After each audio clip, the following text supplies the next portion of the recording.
भारत जो है एक उभरती हुई इकोनॉमी है, मिलिट्री पावर है और वर्चस्व बहुत बड़ा है। सभी देश भारत के साथ मित्रता रखना चाहते हैं और सबसे बड़ी विशेषता ये है कि भारत पूरे वर्ल्ड को एक वसुधैव कुटुंबकम की तरफ से देखता है और पीस का एक शांति दूत है, जिसमें कि हमारे जो प्राइम मिनिस्टर हैं उनको नोबेल पीस प्राइज़ के लिए भी कंसिडर किया गया है। अभी जब पिछली बार 2022 में एससीओ की मीटिंग में जो पुतिन से मिले थे तो उन्होंने कहा था ये युद्ध का समय नहीं है, जिसको वेस्ट ने बहुत अच्छी तरह से लिया था और इसका बहुत अच्छा संज्ञान लिया था। अभी जो मीटिंग हो रही है तो इस मीटिंग का ग्लोबल इफ़ेक्ट पड़ रहा है, क्योंकि इसी समय 9 और 11 जुलाई के बीच में नेटो की मीटिंग हो रही है यूएसए के अंदर में। तो जो जो स्पोक्स पर्सन है रशिया के दिमित्री पेस्कोव, उन्होंने कहा है कि इसकी बहुत ईर्ष्या वेस्टर्न वर्ल्ड को हो रही है और जो उनके ऑप्टिक होंगे दोनों के मिलने की पिक्चर्स हैं जब वहाँ पे जाएंगी यूएसए में, तो अब या वर्ल्ड में, तो ये पता लगेगा कि जो रशिया है वो अलग थलग नहीं है। रशिया के साथ में दूसरे कंट्री भी हैं और जो कि इंडिया जैसा कंट्री उनके साथ में है। तो ये बहुत ही एक इम्पोर्टेंट या बहुत ही एक विशेष चीज़ है। और आप देखते हैं कि इंडिया पूरे वर्ल्ड में एक पीस शांति का मैसेज देता है, योगा पूरे वर्ल्ड को दिया। अब मैं यहाँ पे एक चीज़ बहुत खास ये कहना चाहूँगा कि सीरिया के अंदर में 2011 से गृह युद्ध की स्थिति चल रही है और वहाँ पर रशिया की फ़ौजें भी गई, हथियार भी गए, यूएस के भी गए, कोई शांति नहीं हुई।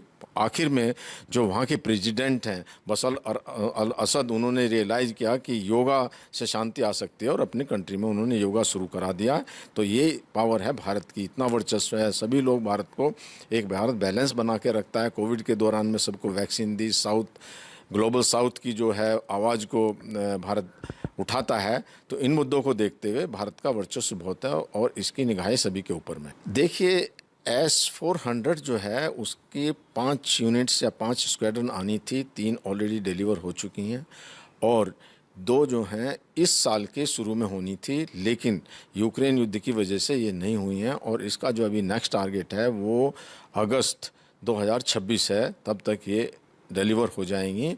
और चाइना को दरकिनार करके S-400 इंडिया को दी जा रही हैं। जो इंडिया और चाइना के बीच का तनाव है उसका कोई विशेष असर जो है रशिया के ऊपर नहीं पड़ रहा है। ये एक बहुत कॉम्प्लेक्स जियोपॉलिटिकल सिचुएशन है कि सभी इंडिया को चाहते हैं, रशिया भी इंडिया को चाहता है और रशिया चाइना को बैलेंस करने के लिए इंडिया को चाहता है। नहीं तो रशिया को लगता है कि चाइना उसके ऊपर हावी हो जाएगा और उसको जूनियर पार्टनर बना लेगा। जो चाइना की नज़र उनके एक सिटी है व्लादिवोस्तोक में, वहाँ पर है कि वो हमारा सिटी था उसके ऊपर में, तो इसलिए चाइना को काउंटर करने के लिए इंडिया ने जो व्लादिवोस्तोक चेन्नई कॉरिडोर बनाया है, मैरीटाइम, ये चल रहा है। इसी प्रकार से जो अभी हमारी ब्रह्मोस मिसाइल हैं जो इनके कोलैबोरेशन में हैं, वो वियतनाम में जा रही हैं, इंडोनेशिया में जा रही हैं, फिलीपींस में जा रही हैं, तो चाइना कुछ नहीं कह सकता। अभी इसके अलावा अभी आप देखिए जो एक एससीओ की मीटिंग हुई थी कजाकिस्तान के अंदर में, तो वहाँ पर भी डिफरेंस चाइना और रशिया के बीच में आए थे, क्योंकि चाइना अपना वर्चस्व बनाना चाहता है। जो मध्य एशिया के कंट्रीज़ हैं जैसे तजाकिस्तान, किर्गिस्तान, कजाकिस्तान, यहाँ पर बहुत सारे खनिज पदार्थ हैं, तो इन पर अपना वर्चस्व बढ़ाने के तो रशिया को भी एक खतरा रहता है। दूसरा उनको ये भी है, अगर रशिया से दूरी बढ़ाएगा इंडिया तो रशिया जो इंडिया है वो वेस्ट की तरफ, अमेरिका की तरफ चला जाएगा। इसकी चिंता जो है चाइना को भी है, तो वो दूर नहीं करना चाहते। ये देखिए जो इंडिया में ही ये बनेगा, जो उनकी एक रोस्टेक कंपनी है, उन्होंने अभी एक बयान दिया है कि जिसको 125 मिलीमीटर जो मैंगो एमनिशन बोलते हैं, ये तैयार होगा। ये कॉमन है दोनों के लिए, T-90 के लिए भी, T-72 के, तो वो इंडिया में ही बनेंगे।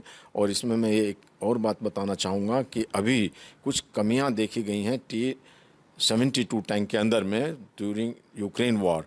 उनको कमियों को दूर करने के लिए, और कुछ T-90 के अंदर में भी कमियां हैं, तो इन दोनों को दूर करने के लिए एक हाइब्रिड बन रहा है इंडिया के अंदर में, जो एक आयरवा नाम से एक नया टैंक बन रहा है, जो उसकी पावर बहुत ज़्यादा होगी और वो और भी अच्छा रहेगा। दोनों ही टैंक के में एक ही तरह के जो हैं वो गोले एमिनिशन बन जाएगा। इसी प्रकार से जो इंडिया को अभी AK-203 असॉल्ट राइफल 35,000 दी हैं जो अमेठी में बनी है, तो इंडिया और रशिया का जो कोलैबोरेशन है और मेक इन इंडिया के प्रोग्राम के अंदर में, जैसे मैंने पहले आपको कहा है, ब्रह्मोस है, तो बहुत सारी ऐसी जो एम्यूनिशन है वो आ रहे हैं, क्योंकि इंडिया जो है करीब 70 to 80% जो रशियन हथियार इस्तेमाल करता है इंडिया। तो इस प्रकार से इंडिया का और ये कोऑपरेशन रहता रहेगा। अभी भी जो डील है, जो अभी मीटिंग है, उसके दौरान में भी डिफेंस के बारे में और जो ट्रेड के बारे में, इकोनॉमी के बारे में ये बातें होगी। एक चीज़ मैं यहाँ ये भी कहूँगा कि जो अभी कुछ हमारे जो हिंदुस्तानी जवान हैं उनको ज़बरदस्ती तरीके से रशिया में भर्ती करके, कुछ एजेंसी वैगनार जैसी ने करके उनको यूक्रेन के अंदर भेजा, तो ये पॉइंट भी उठाया जाएगा। इसको हमारी जो एम्बेसी उठाती रही हैं और इसी को अभी प्राइम मिनिस्टर भी ये उठाएंगे। तो ये एक बहुत अच्छी सफल और समिट होगी दोनों के बीच में। और ये जो प्राइम मिनिस्टर मोदी की उनके तीसरे कार्यकाल के अंदर में पहली मीटिंग है। हालांकि जो वेस्ट को ये इतना पसंद नहीं हो, लेकिन इसको देख करके रशिया बहुत उत्साहित है और बहुत खुश है, और एक बहुत अच्छा ये समिट हाई लेवल तक इंडिया और रशिया का जाएगा।